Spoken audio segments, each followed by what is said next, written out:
কই স্প্ল্যানেড যাবি? গ্যাস নেই। গ্যাস নিয়ে তুই স্ট্যান্ডে কি করছিস? আমার অটো, আমার ইচ্ছে। আরে ভাই চল না, আমার এমনিতে লেট হয়ে গেছে। 400 টাকা লাগবে। 400 টাকা? ক্যাবে তো 200 টাকায় চলে যায়, তুই 400 টাকা কিভাবে বললি? তো যা না ক্যাবে করে। যাবি না তো পরিষ্কার ভাবে বলে দিতে পারতিস, এত নাটক করার কি আছে?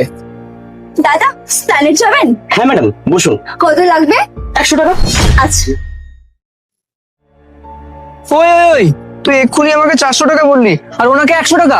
মেয়ে দেখে এমনি রেট পাল্টে দিলি।